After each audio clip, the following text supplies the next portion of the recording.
ওকে, আসসালামু আলাইকুম প্রিয় শিক্ষার্থীরা, সবাইকে স্বাগত জানাচ্ছি আমাদের আজকের ক্লাসে। তো আমাকে একটু জানিয়ে দাও, ফোন দিয়ে চেক করো।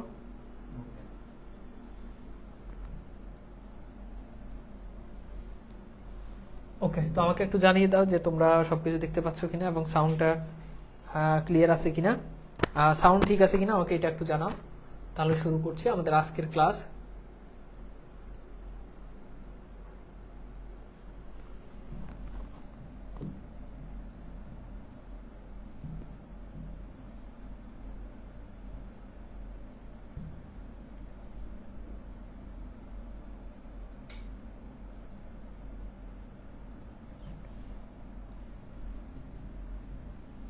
আচ্ছা, তো ফাইন, আমরা তাহলে শুরু করব কিনা আমাকে একটু জানাও।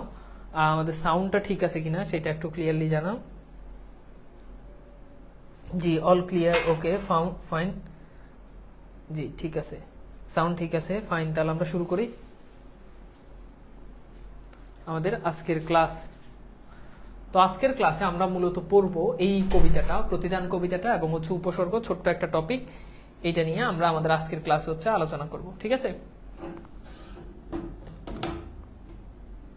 আচ্ছা, তো তাহলে আমরা শুরু করি নাকি? শুরু করব, বলো তো ভাইয়া, আপনাকে শুরু করব। তো প্রতিদান কবিতা, এই কবিতাটা খুব ইম্পর্টেন্ট আমাদের পরীক্ষার জন্য। আমরা সেটা নিয়ে আজকে চেষ্টা করব একটুখানি আলোচনায় যাওয়ার জন্য। তো প্রথমত কবিতাটা নিয়ে আলোচনা করার আগে আমরা একটু কবিতাটার মূল যে ভাব, যে বিষয়বস্তু, সেটা নিয়ে আলোচনা করব। তার আগে তোমাদেরকে একটু ছোট্ট জিনিস বলি, সেটা হচ্ছে প্রতিদান কবিতাটা মূলত এই যে বালুচর যে কাব্যগ্রন্থ আছে, এই বালুচর কাব্যগ্রন্থ থেকে নেওয়া হয়েছে। জসীমউদ্দিনের, পল্লী কবি জসীমউদ্দিনের বালুচর কাব্যগ্রন্থ থেকে নেওয়া হয়েছে। এখন কবিতাটির মূল বিষয়বস্তু কি? কবিতাটির মূল বিষয়বস্তু হচ্ছে যে ব্যক্তি স্বার্থকে বিসর্জন দিয়ে মানুষের কল্যাণের জন্য কাজ করা। ব্যক্তি স্বার্থকে বিসর্জন দিয়ে মানুষের কল্যাণের জন্য কাজ করা। এখন ধরো তোমাকে তোমার কোনো এক বন্ধু তোমার কানের নিচে দিয়ে ঠাস করে একটা লাগাই দিল, ধরো একটা লাগাই দিল। এখন তুমি তাকে কি করবে আমাকে একটু বলো তো দেখি, তোমাদের চিন্তা ভাবনা একটু দেখি, বলো তুমি তাকে কি করবা? কেউ ধরো তোমার কোনো এক বন্ধু তোমার কানের নিচে দিয়ে দুইটা একটা লাগাই দিল, তুমি উল্টা তুমি তাকে দুইটা লাগাবা, যে তুই আমাকে একটা থাপ্পড় দিছিস, আমি উল্টা তোকে দুইটা থাপ্পড় দিব। কিন্তু আমাদের কবি এই কবিতাতে তিনি বলছেন না, যে আমাকে ব্যথা দেয় আমি তাকে জড়িয়ে ধরি। কবি কি বলেছেন? যে আমাকে ব্যথা দেয় আমি তাকে কি করি? আমি তাকে জড়িয়ে ধরি। চুমা দেওয়ার কথা বলে নাই, বাড়তি কথা বললো না। কবি বলছে আমি তাকে চুমা দিই। কোন ধরনের কথাবার্তা বলবো, ব্যান করে দিই উল্টো। তো কবি মূলত সুন্দর পৃথিবী গড়ার নির্মাণে এই কবিতাটা লিখেছেন। লেখক পরিচিতিটা তোমাদের বই থেকে, সাহিত্য কর্মগুলো ভালো করে পড়ে নিবা, এগুলো থেকে আমাদের পরীক্ষাতে প্রশ্ন আসে। তো এইবার আসো, আমরা অনেকগুলো এখানে শব্দার্থ পাবো, শব্দার্থগুলো আমরা পরবর্তীতে এখান থেকে আলোচনা করবো। তো আমরা একটু কবিতাটা পড়ি। তো কবি বলছে আমারে ঘর ভাঙিয়াছে জেবা। এই জেবা বলতে বুঝাচ্ছে যে জন বা যে, ঠিক আছে? তাহলে কি বলছে? আমারে ঘর ভাঙিয়াছে জেভা, মানে যে আমার ঘর বেঁধেছে, ভেঙে দিয়েছে।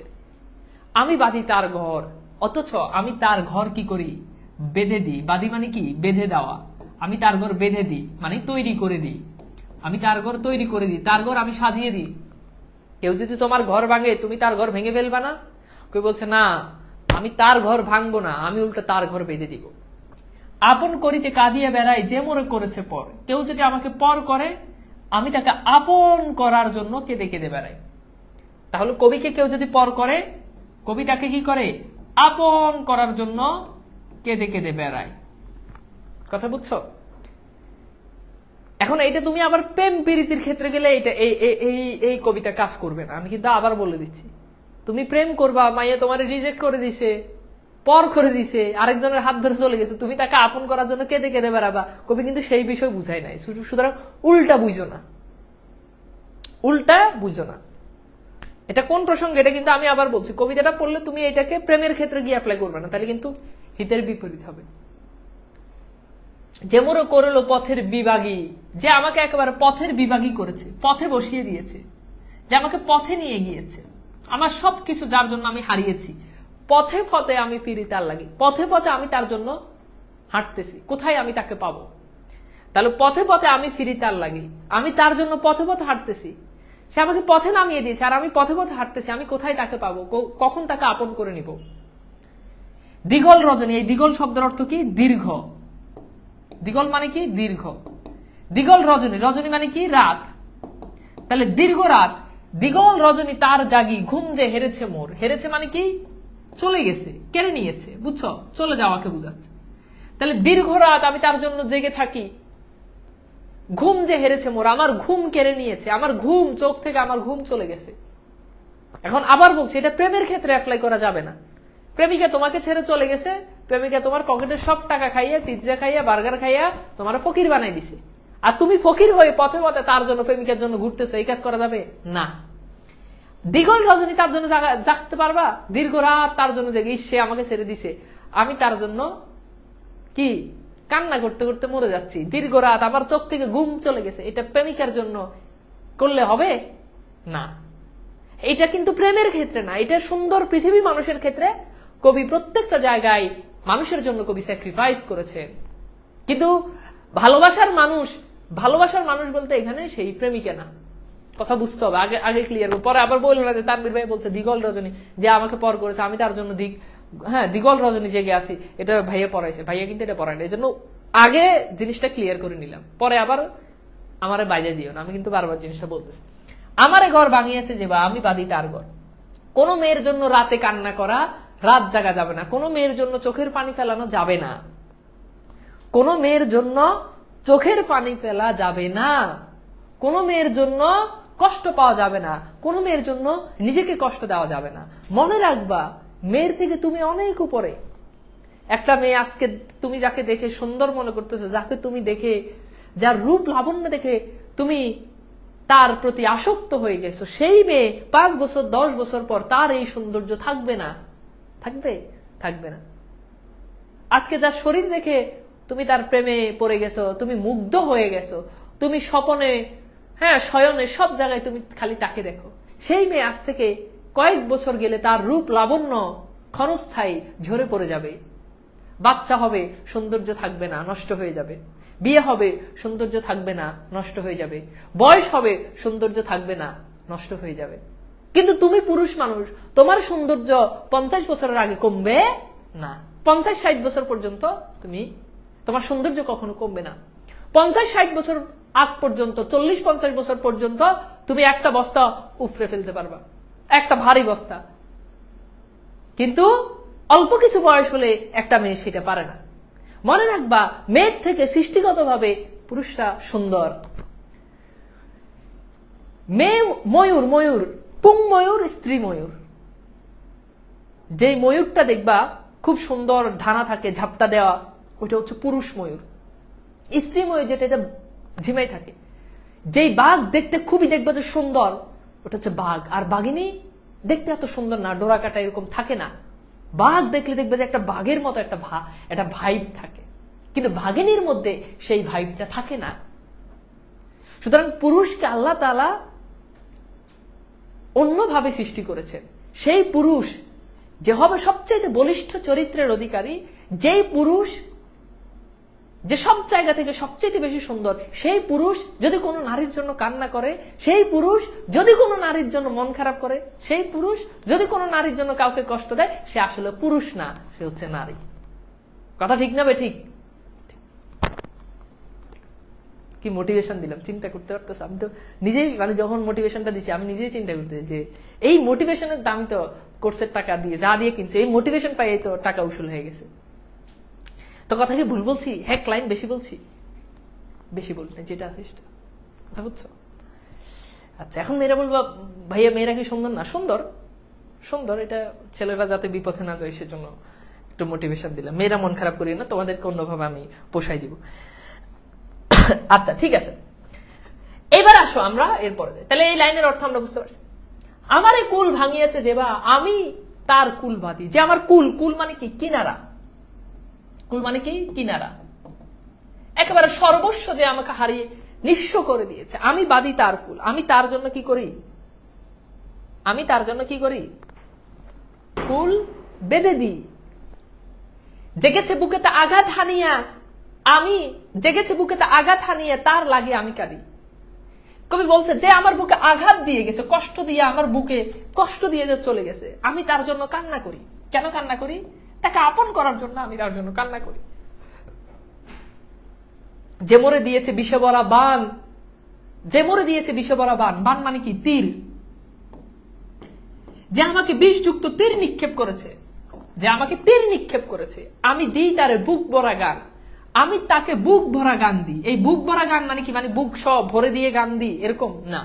এই বুক ভরা গান মানে হচ্ছে আমার বুকের সমস্ত ভালোবাসা দিয়ে আমি তার জন্য গান গাই। আমি আবার বলছি, এই গান গাওয়া মানে কি? কবি সুন্দর পৃথিবী মানুষের, সুন্দর মানুষ সৃষ্টির উদ্দেশ্যে কবি এটা লিখেছে। কথা বুঝছো? তো বলছেন যে আমাকে বিষযুক্ত বান দিয়েছে, তীর নিক্ষেপ করেছে, আমি দেই তারে বুক ভরা গান, আমি তার জন্য বুক ভরা গান দিই। তীর, এই যে বান, এটা কিন্তু কষ্টের প্রতীক, কষ্ট। আর গান, এটা কিন্তু ভালোবাসার প্রতীক, ভালোবাসার প্রতীক। দেখবা প্রেমিকা ন্যাকামি করে, প্রেমিককে বলে ওগো একটা গান শোনাও না।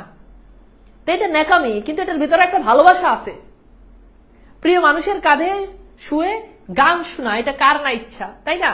তো গানকে ভালোবাসার প্রতীক হিসাবে ধরে বলেছেন যে আমাকে বিষে ভরা বান দেয়, তীর নিক্ষেপ করে, আমি তাকে বুক ভরা গান দিই। কাটা পেয়ে ফুল করি দান সারাটি জনম ভর। যে আমাকে কাটা দিয়েছে, কষ্ট দিয়েছে, কাটা মানে এখানে বোঝানো হচ্ছে কষ্ট। কাটা কি? কষ্ট। আমি তার ফুল করি দান, আমি তাকে সারাটা জীবন ফুল দিই। ফুল ভালোবাসার প্রতীক, তাই না?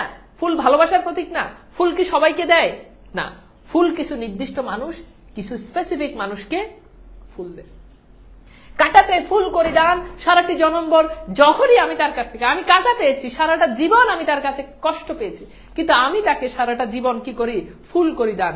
আপন করিতে কাঁদিয়া বেড়াই, যে মরে করেছে পর। যে আমাকে পর করেছে, আমি তাকে আপন করার জন্য কেঁদে কেঁদে বেড়াচ্ছি। ওকে, বুঝছো? এটা কি বুঝতে পারছো? বলো তো, এই প্যারাটা কি বুঝছো?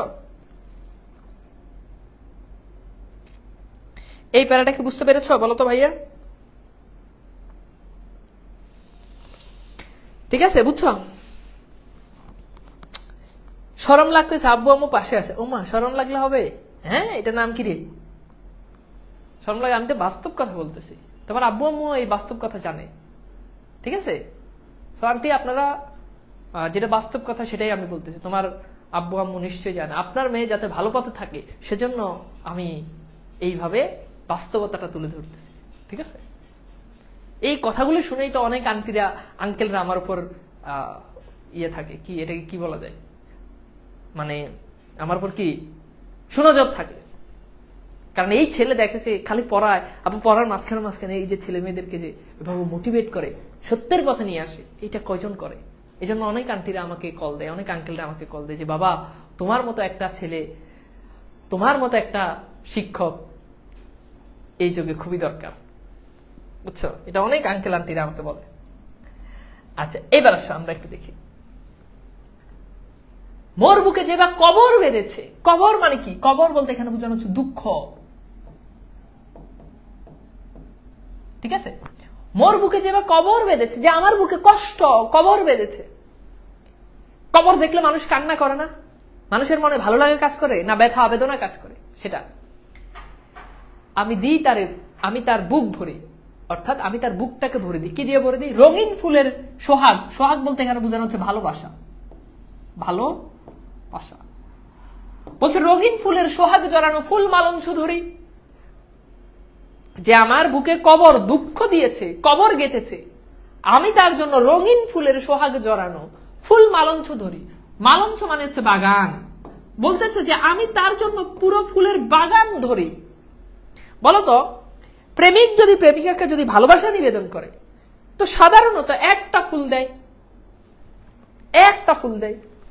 এভাবে হাঁটু ভেঙে কি করে? একটা ফুল দেয়। হাঁটু ভেঙে ফুল দেয় না। কারণ আমি হাঁটু না ভাঙি, তোমার এমনি বুঝার সুবিধার্থে আমি বলি, হাঁটু ভেঙে ফুল দেয় একটা। আর কেউ যদি দেখবা যে বেশি ন্যাকামি করে, তাহলে দেখবা যে ফুলের একটা ডালা দিয়ে, ঠিক আছে, কিংবা অনেকগুলো ফুল দিয়ে একটা বাদে তারপর হচ্ছে কি করে, প্রপোজ করে। কিন্তু কবি এর থেকেও বেশি, কবির ভিতরে ভালোবাসা আছে। কবি বলতেছেন, রঙিন ফুলের সোহাগ জড়ানো ফুল মালঞ্চ ধরি, আমি একটা দুইটা ফুল না, আমি তার জন্য পুরো ফুলের বাগান তুলে ধরি। নাও, কথা বুঝছো? প্রেমিকা প্রেমিকের কাছে ফুল চাইছে। প্রেমিক যদি রোমান্টিক হয়, রাস্তার ধার থেকে একটা ফুল কিনে দিবে।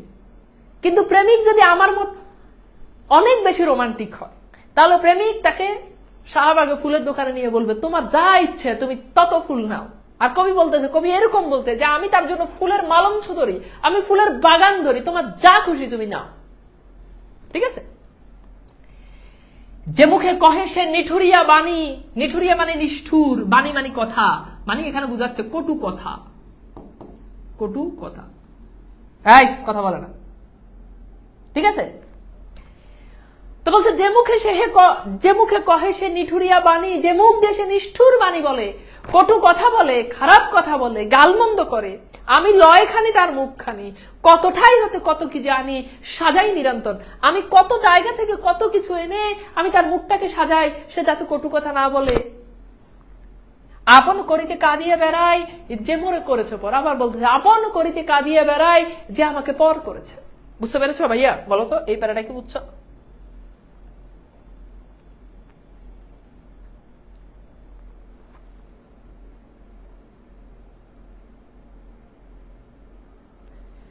বুঝছ?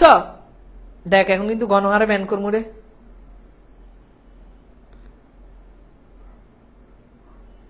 এখন কিন্তু ব্যান করবো, দেখ। ঠিক আছে? আচ্ছা, বুঝছ?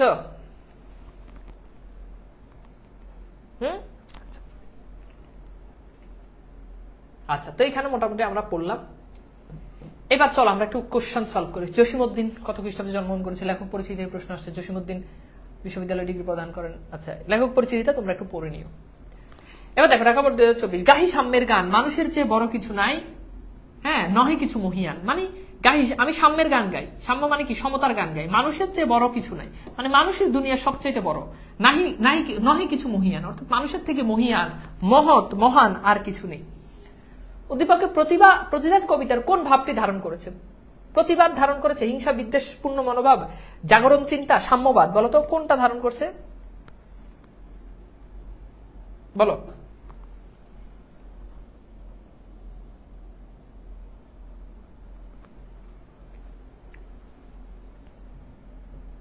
তাহলে এটার উত্তর হচ্ছে সাম্যবাদ। ঠিক আছে? মানে সাম্যবাদ মানে যেখানে কোনো বৈষম্য নাই। উদ্দীপক এবং আলোচ্য কবিতার ভাব প্রকাশ পেয়েছে ভাগ্য অন্বেষী, সচ্ছল, সফল। এটা একটু প্রশ্নটা একটু মিস্টেক হয়েছে। আচ্ছা, এবার দেখো আমরা একটু দেখি প্রতিদান কবিতায় কেমন রজনী জাগার কথা বলা হয়েছে। বলতো কেমন রজনী? প্রতিদান কবিতায় কেমন রজনী জাগার কথা বলা হয়েছে? প্রতিদান কবিতায় কেমন রজনী জাগার কথা বলা হয়েছে? তাহলে উত্তর হচ্ছে কি? দিগল। আচ্ছা, দিগল রজনী। প্রতিদান কবিতায় উল্লেখিত রজনী কেমন ছিল? দিগল। দেখো, ঢাকা বোর্ড 2023, চট্টগ্রাম বোর্ড 2023, প্রতিদান কবিতায় কবি কার জন্য দিগল রজনী জেগে থাকেন? তাহলে কার জন্য দীর্ঘ রাত জাগেন? কবিকে পর করেছে, যে কবির ঘুম হনন করেছে, যে কবির ঘর ভেঙেছে, যে কবির বুকে আঘাত করেছে। এখন বলতো এখানে কোনটা হবে? প্রতিদান কবিতায় কবি কার জন্য দিগল রজনী জেগে থাকেন? মানে দিগল রজনী মানে কি? দীর্ঘ রাত কবি কার জন্য জাগেন? তাহলে বলতো এটার উত্তর কি হবে? দীর্ঘ রাত কবি কার জন্য জাগেন? আমাদের পাঠ্য বইতে মোটামুটি সবচেয়ে ছোট কবিতার গুলোর ভিতরে একটা হচ্ছে প্রতিদান কবিতা, আর ব্যাকরণের সবচেয়ে ছোট টপিক হচ্ছে উপসর্গ। আজকে এই ছোট ছোট টপিক দুটা নিয়ে আমরা হচ্ছে আলোচনা করি। তাহলে এটার উত্তর কি হবে? উত্তর হচ্ছে যে কবির ঘুম হেরেছে, হনন করেছে। ঠিক আছে? আপন করিতে কাঁদিয়ে বেড়াই যে মোরে করেছে পর। পাঙ্গুক্তিটি দ্বারা কি বোঝানো হয়েছে? অর্থাৎ যে আমাকে পর করেছে, আর আমি তাকে আপন করার জন্য কেঁদে কেঁদে বেড়াচ্ছি। এখন এটা দ্বারা কি বুঝাই? ক্ষমাশীলতা, মানব প্রীতি, তারপর কি আন্তরিকতা, আত্মতুষ্টি। তাহলে বলো তো এটা কি হবে?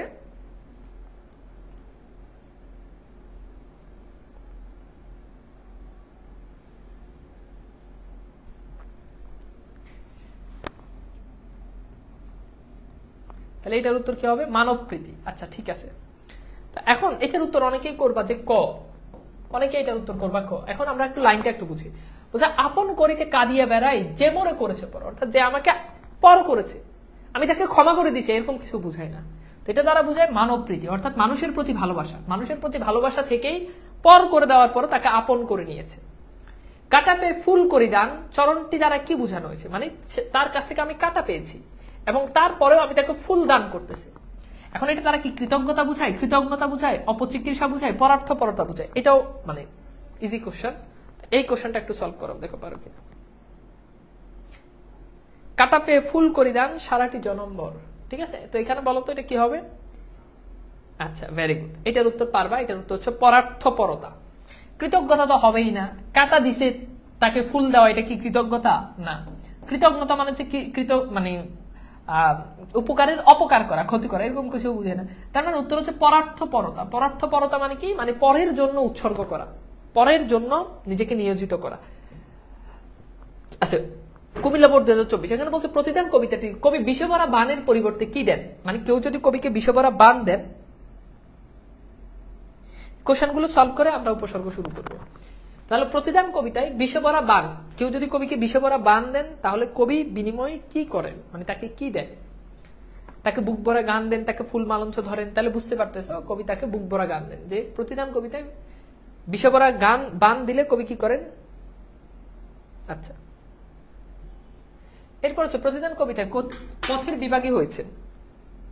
কে পথের বিভাগী হয়েছে?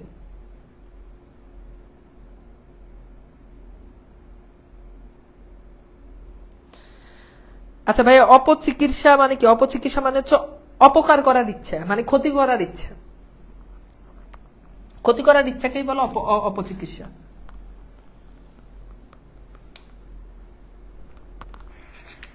ক্ষতি করার ইচ্ছাকেই বলো অপচিকিৎসা। আচ্ছা, এইবার এইটা একটু খেয়াল করো। হ্যাঁ, দেখো তো এইটার উত্তর কি? তো কবি কে কে পথের বিভাগী হয়েছে? তাহলে স্বয়ং কবি নিজেই পথের বিভাগী হয়েছে। আচ্ছা, ময়মনসিংহ বোর্ড 2022 প্রতিদান কবিতায় কবি কাটা পেয়ে কি দান করেন? তাহলে বুঝতেছ, এটা পারবা। কাটা পেয়ে কবি ফুল দান করেন। আচ্ছা, ময়মনসিংহ বোর্ড 2023 প্রতিদান কবিতায় মূল উপজীব্য কি? মানে উপজীব্য মানে হচ্ছে মূল বিষয়, বিষয়বস্তু।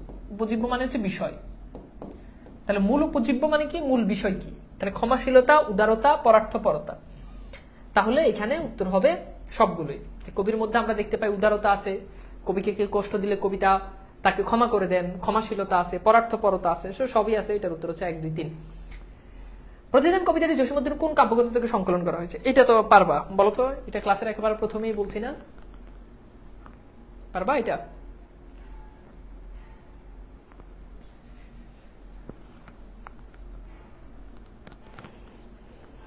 তাহলে এটার উত্তর কি হবে বলো তো? বালুচর।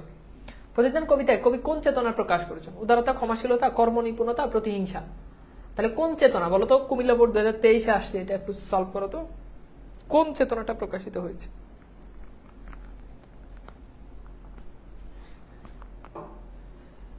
ছোট্ট একটা কবিতা, বাট এমসিকিউ আসে। দেখো সব বোর্ডে মোটামুটি এমসিকিউ আসছে।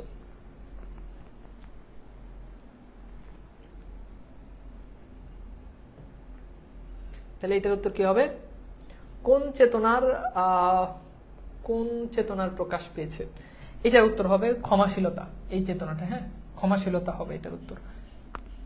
আচ্ছা, এবার আসো, সুন্দর ও নিরাপদ মানুষের জন্য কেমন মানুষ দরকার? তাহলে বিত্তবান মানুষ, ভালোবাসাপূর্ণ মানুষ, তোর ভালোবাসাপূর্ণ মানুষ। প্রতিদান কবিতায় কবি অনিষ্টকারীকে কি দিয়েছেন? অনিষ্টকারী মানে হচ্ছে ক্ষতিকর, মানে ক্ষতিকারী, অর্থাৎ যে কবির ক্ষতি করেছেন, কবিতাকে কি দিয়েছেন? কবিতাকে অভিশাপ দিয়েছেন, দয়া দিয়েছেন, শাস্তি দিয়েছেন, ক্ষমা করে দিয়েছেন? তাহলে কবি হচ্ছে তাকে ক্ষমা করে দিয়েছেন। এটা যশোর বোর্ড 2022। আচ্ছা, এবার বলো তো, আমি মোটামুটি তোমাদেরকে সবগুলো এমসিকিউ আমি তোমাদেরকে সলভ করে দিলাম। এবার বলো তো তোমরা কি বুঝছো? এমসিকিউ গুলো কি বোঝা গেছে? বলো, পারবা? এমসিকিউ গুলো আসলে কি পারবা? ঠিক আছে,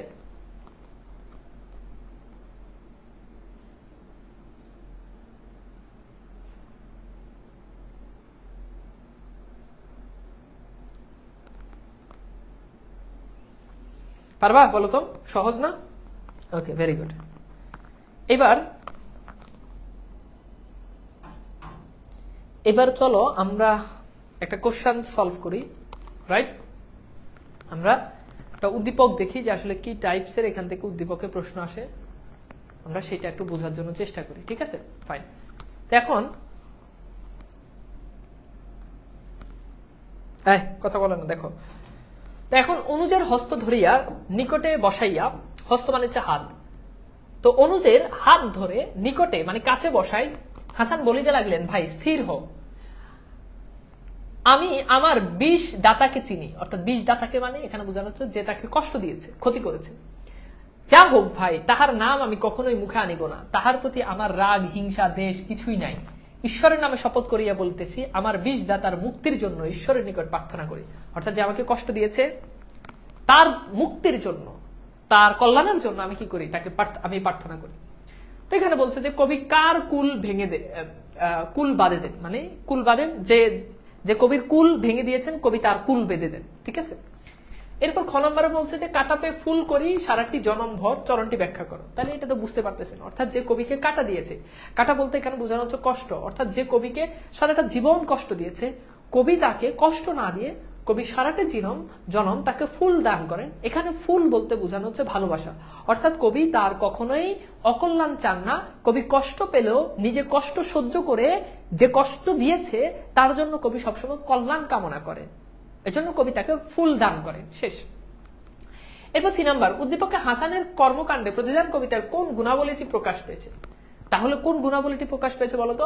গুণাবলীটি প্রকাশ পেয়েছে পরার্থপরতা। পরার্থপরতা এটা কি হয়েছে, প্রকাশ পেয়েছে, বা ক্ষমা সুন্দর যে দৃষ্টিভঙ্গি সেটা প্রকাশ পেয়েছে। ঠিক আছে, অন্যায়কারী অর্থাৎ অনিষ্টকারী যে ক্ষতি করে, অনিষ্টকারীর মঙ্গল কামনা এখানে প্রকাশিত হয়েছে। এরপর হচ্ছে উদ্দীপকে বিষদাতা প্রতিদান কবিতায় নিষ্ঠুর মানুষের প্রতিনিধি, মন্তব্যটি সাপেক্ষ মতামত।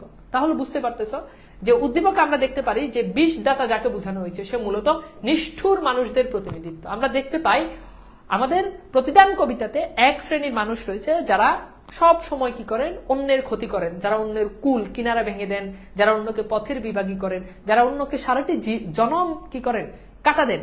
সেই মানুষদের প্রতিনিধিত্ব করছে আমাদের উদ্দীপকের এই বিষদাতা, যেখানে আমরা দেখতে পাই যে হাসান সেই বিষদাতাটা যারা তার ক্ষতি করেছে, যারা তার সর্বনাশ করেছে, সে হাসান তাদের প্রতি রাগ হিংসা দেশ কোনো কিছুই না রেখে বরং তাদের জন্য যে হাসানের ক্ষতি করেছে তার জন্য কি করেন, মুক্তি কামনা করেন। তো এই হচ্ছে আমাদের মোটামুটি উদ্দীপক। তাহলে বলো তো উদ্দীপক গুলো আমরা মোটামুটি এখন পারবো? ধরো সেম উদ্দীপকটা আমাদের পরীক্ষাতে আসছে, তাহলে আমরা কি পারবো না বলতো?